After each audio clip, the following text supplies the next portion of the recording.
Hey guys, it's Danielle the Unicorn here. I am so excited to do this movie review.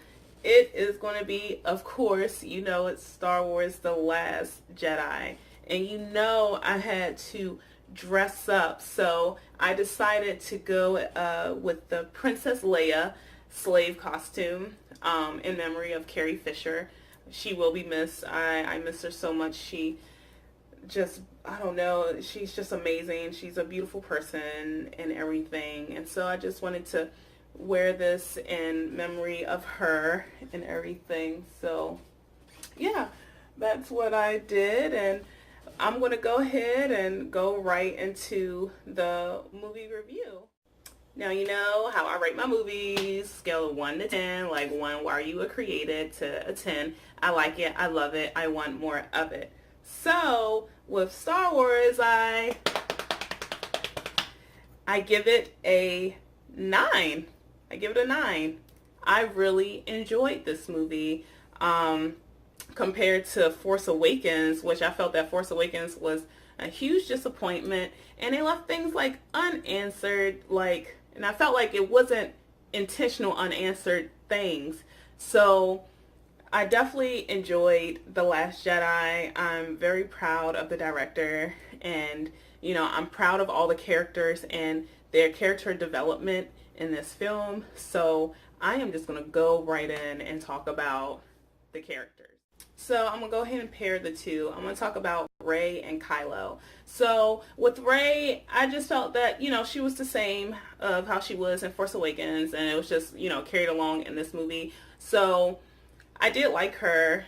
I have nothing bad to say about her. Her training, I felt like it was like really quick, but I guess like movie purposes, they just had to speed up the process of her like feeling the force and everything like that. The previews made it seem like that she was going to join the dark side, but she didn't. So I'm happy that she didn't join the dark side. And it was really good to see her like use the force and everything when she was like determined to really attack Snoke and stuff like that.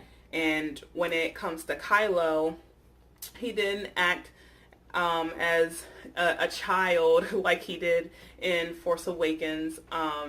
He seemed to still be conflicting with light and dark, but ultimately dark, as it's shown like at the in the end of the movie and everything like that. I really did enjoy watching Rey and Kylo fighting scenes when they were fighting the Red soldiers. That was a good fighting pair to fight those Red guys, because those Red guys, they were good themselves and everything. And I noticed that some people in the audience, they were like, woo, whenever the lightsaber went through the Red soldier's head and everything like that. And also the way that Kylo had killed Snoke, that was very clever. I really liked that a lot, how he killed Snoke and everything.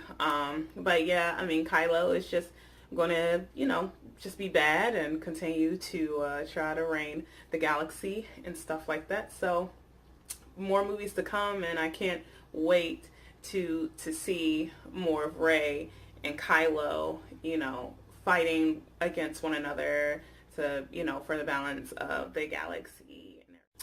I want to talk about Luke Skywalker and Yoda. So it was good to see Luke, older and kind of that senile acting, but not really. Like, to me, he just came off as like another Yoda when he had went to see Yoda for training, and Yoda was just acting all crazy. Like, that's how Luke was acting towards Rey and everything. To me, I wanted to take Luke's side when he was saying like, oh, I had to kill Kylo because I just felt a dark force. But then Kylo is like, no, Luke just wanted to kill me because he was just a hater, pretty much. So like, I was just confused at first, but I think Luke just had the best interest to try to destroy Kylo whenever he had the chance. Um, they kept mentioning that Kylo had took like a group of students with him and left whenever he destroyed the temple. So I really want to see the other students, I guess, that went with Kylo when they left the temple. I'm really curious as to how they're doing. So there is going to be more movies. It has to be, because why would they mention that Kylo took a whole bunch of students and just they left? Like, where is these other people? Because I'm pretty sure that they're just as good as Kylo and Rey in fighting. So with Luke, I do like that he, vanished like the previous masters, like Yoda and everything like that. So, you know, I am going to miss Luke. I thought I wouldn't care that he had left, but I actually do care. But yeah. And then also Yoda, like, it was so nice to see Yoda as how he was in the older Star Wars films, like that puppeteer look, not that CG stuff. Like, I really enjoyed that they captured that, like him as like that puppet look and not that CG stuff that they were doing in the earlier Star Wars films. So it was good to see Yoda. He was still the same, crazy and everything. So yeah, I definitely enjoyed these two characters as well. I have nothing bad to say about them. I wish Luke did have more control of training Rey, but he just be scared and like walk away. But yeah, I just wish he had more in control with training Rey and everything. So, oh, and like, I wish that like Luke and Snoke would have fought against each other, because like Snoke just kept like talking about, you gotta destroy Luke. Like, he just said so much stuff about Luke, and like Luke should have just went there and fought him. Like, real talk, like they should have fought it out. But it's whatever, that's what they decided. But that's just my opinion. Luke and Snoke should have just went at it. Like, yeah. The next set of people I want to talk about is Finn and Rose.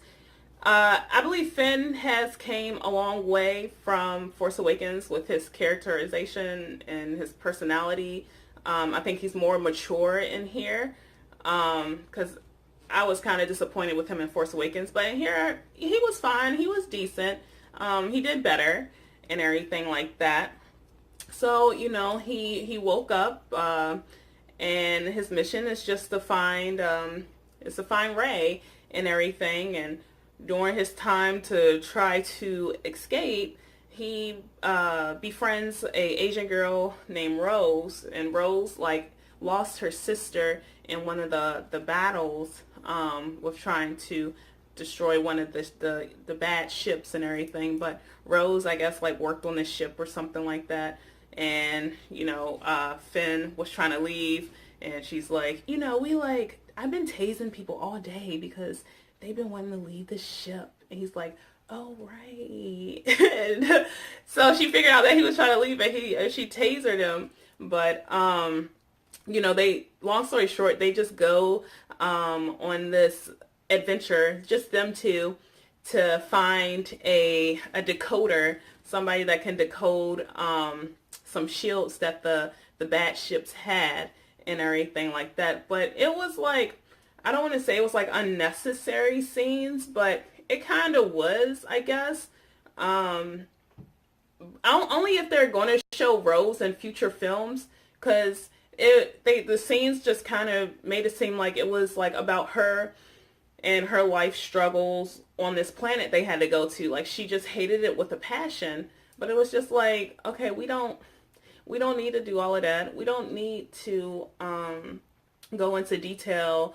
And I know, like, save the animals and everything, because she like saved like these cute big old like animals that was like used for horse racing. But I don't know. all that was just unnecessary. That just didn't have to be in the movie at all. But I mean, Rose is a sweet girl, and you know, she automatically falls in love with Finn. I think she loved him for a very long time because she was just like, oh my gosh, you're Finn, you're the one that da. So yeah, I think she always loved him, and she does kiss him, and I feel that Finn is just like what just happened? But yeah, and then like the fight scene with Finn and Phasma, like I still don't know how she escaped the trash compactor, because I thought in The Force Awakens that that's where they put her and everything. But you know what? She came back anyways, and you know, they fought and stuff like that, and she died by like falling off like a ledge or whatever. I was done with that Phasma person. I was done with her since Force Awakens, because they just made it seem like that she was supposed to be all awesome and stuff, but she wasn't all that to me. But yeah, Rose and Finn, they did good. I would love to see more of them too as well in future Star Wars films. The next person is Princess Leia. She did very good. She did a beautiful job in The Last Jedi. When it came to the previews, it made it seem like that she was going to die. So like when they did show the scene where cuz like low-key, like Kylo, like I was saying, he's, to me in the beginning he was still conflicting with being good and bad or whatever. So it was that time where he was in front of like Princess Leia's ship, and he was going to shoot it up, but he didn't. But then like his other soldier people, they came in and blasted where she was, and she got sucked out, and then she turned crystallized, and I was like, oh my gosh, like she's gone.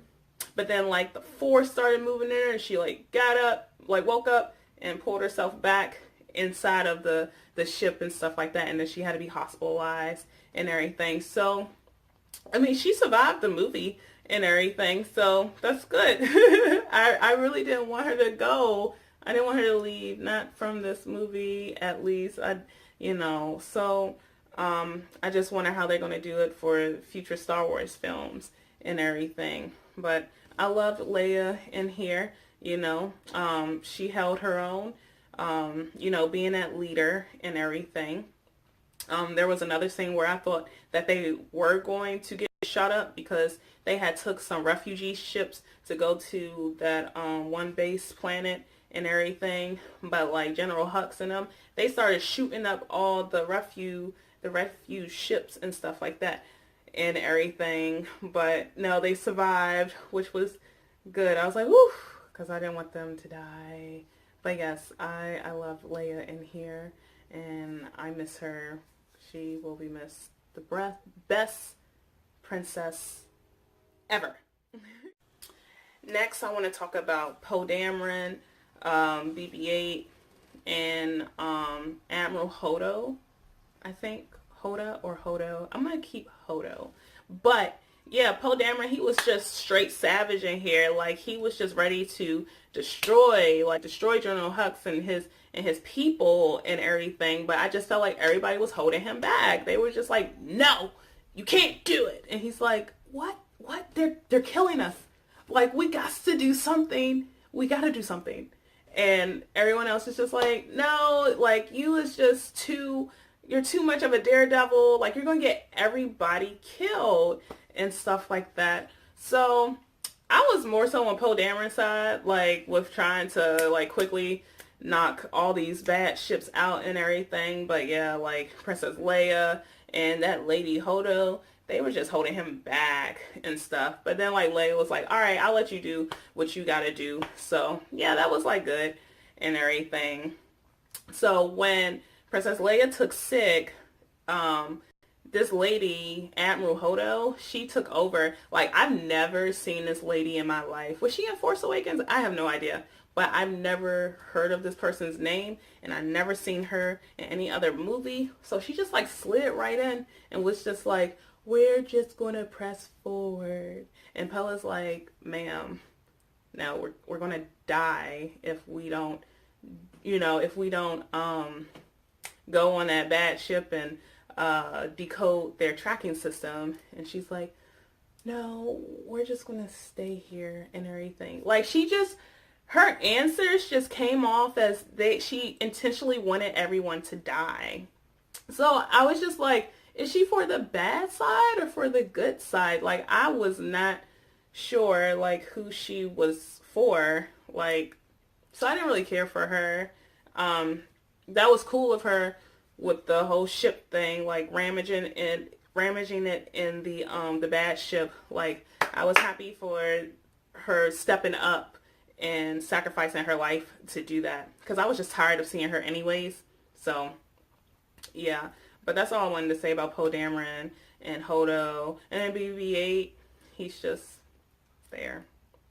He wasn't like, was he funny? Yeah, I guess he was funny in some parts, like when he was at the casino with the coins, but he's not like funny like R2-D2. So and the next set of people I'm going to talk about is Snoke and General Hux. General Hux, like, he low-key just wanted Kylo to just fail, like, at everything in here. Like, any little thing that Kylo messed up on, like, General Hux is like, like, oh. And it was like this one scene where Kylo was kind of weak, but General Hux was about to shoot him, but then Kylo got up and he just put his gun away. Just like little things like that. Like, General Hux is a punk too, because he's just like listening to Kylo now that Snoke is gone and everything like that. But like in the beginning, I like General Hux. I think he's savage too. But yeah. And then with Snoke, he's good. He is good with the Force. I would say that. I will give him that.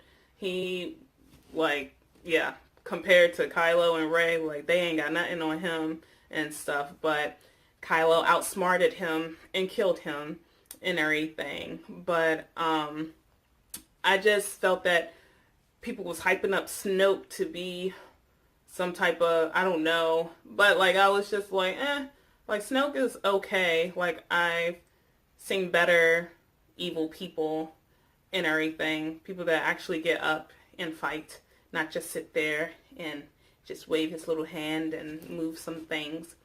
Like I said, I wish Snoke and Luke would have went head to head, like, for real. That would have been interesting. That would have been a good fight to see. But other than that, I don't have anything else to say about Snoke and General Hux. General Hux, hopefully he'll be in future Star Wars films and everything like that, because I like his attitude, and I don't know, I just like his character. I guess like the red hair like makes it better. But yeah, that's all I have to say about them two. I'm gonna talk about Chewbacca and the Porg that was with him. I love Chewbacca. That's my ultimate favorite character out of the Star Wars series. My name is like Chewbacca's girl for anything on my social media. But Chewbacca held his own. I know that he's still a little, well, not a little, he's still sad about the loss of his best friend Han and everything like that. But he is still pressing on. And I like that about Chewbacca. He is still pressing on with the mission and everything. Because he could low-key just take the Millennium Falcon and just go on his way. But he's not going to do that. He's going to stick with Rey and all of them. So I admire Chewbacca for him to stick around. Because he can just do so much. Like, he can do other stuff, But everyone's family, so he's going to stick with everyone. So that's good. And when it comes to the Porgs, I guess they were supposed to be like the cute thing in the film, but they just, I don't know. I really, you know what? They just came off as annoying, the Porgs and everything. A little bit better than Jar Jar Binks. I don't want to compare him with that, but the Porgs just kind of was just unnecessary to be in a film. I guess it was just supposed to be some type of laughter, cute thing about them. I don't know. But that porg is going to stick with Chewie in future Star Wars films, I bet. So, whatever. But, yeah, like that island that Rey was on with Luke, like, it was some interesting creatures on there. Yeah, the porgs, and then, like, these big old dinosaur looking things that was just sitting there with, like, their nipples out, and Luke is just taking the milk from them or whatever that is, but they look like they didn't enjoy it. Or like the little nun looking creatures, those women that, like, I guess they're the caretaker of the island. Like, I know that they were fed up with Rey because Rey just kept messing up everything on that island, and they're just like, this bitch, like, she is just like doing the most. But yeah, but that's all I have to say about Chewbacca and the porg that is just latched to him. I'm pretty sure Chewbacca don't want him around, but it's whatever. And next person that I want to talk about is Benicio del Toro's character. I guess his name is DJ or whatever. But Finn and Rose, they had went on that planet I was telling you that Rose hate because she grew up there and she was treated like crap and had the animals was treated badly too. But they had to go there and find someone called the Code Breaker, which the Code Breaker, he was actually there, but they only showed him for like 10 seconds and no more. Like, I wasn't happy about that actually, because I didn't like that at all. Cause it's like, why show him if they're not going to show him again? Like, the Codebreaker was right there, and then that was that. Like, we saw the Codebreaker, and they didn't show him again. Like, it would have been cool, like, cause the scene, like, he saw them get carried away or whatever. So I would have thought that the Codebreaker would have been like, like, I wonder why they're being taken away. And, like, go find them and then, you know, rescue them or whatever. But that didn't even happen. Because, like, they ran into Benicio del Toro and he's like, oh, I can break the code for you. Pretty much. And so they're like, all right, we'll take him. But he's just a thieving. He's just a thief. Like, nah. Because the Code Breaker was actually played by a person named Thoreau. Like, his real name, his real last name is Thoreau, and he's like a good actor. So it was just like, why use a good actor if they're not going to show him again? So that, like, just irritated me a lot. But Benicio del Toro, like, he did fine or whatever. He looks super young, don't he? Like, really young in here. Like, it looked like he has no age to him, which is crazy. I feel like from the Collector of Marvel, he just, like, dyed his hair or something and just came over to Star Wars world and just continued to, like, do his job or whatever. I don't know. That's how I felt about him. But yeah, I mean, he was a traitor at the end of the day, like, you know, snitched on Finn and Rose or whatever. But yeah, they didn't really show him anymore after he had got his money and left or whatever. But yeah, Benicio del Toro, he's in here. So yeah, I don't know. I have nothing else to say about him. He got on my nerves because he was just a traitor. But he was good at his decoding. I would say that. He was good at doing what he said he was going to do. OMG. So, there was this girl that's in Star Wars. Like, she had, like, just a little part. A black girl named Michaela or something. But either way, she has her own show on Netflix called Chewing Gum. If anyone's ever watched it. If you haven't watched it, watch Chewing Gum. But yeah, it was just like this black girl in Star Wars, and like someone just asked her one question, and she was just like, she answered, but it was real quick. So, but I caught who she was. So I was like, oh my gosh, it's the Chewing Gum girl. But hopefully y'all know who I'm talking about. But yeah, it was that. I don't know if there's anything else I can think of. I think I hit on everyone in the movie. Yeah, I think I did. I enjoyed the CG. I enjoyed the battle scenes, the lightsaber fight scenes, the force scenes. I enjoyed it all. That's why I gave this movie a 9. I'm definitely going to watch it again just to see if I like missed anything. But yeah, I give it a 9. I say go watch it. If you already watched it, watch it again and again. But I think that's all I have for right now. And thank you for watching. I know it was a bit lengthy, but I wanted to say what I had to say about everyone. So if you like my review, hit the like button. If you want to leave a comment, please do at the bottom. And if you haven't subscribed to me, please subscribe. Thank you, Danielle the Unicorn, and I'll talk to you later. Bye.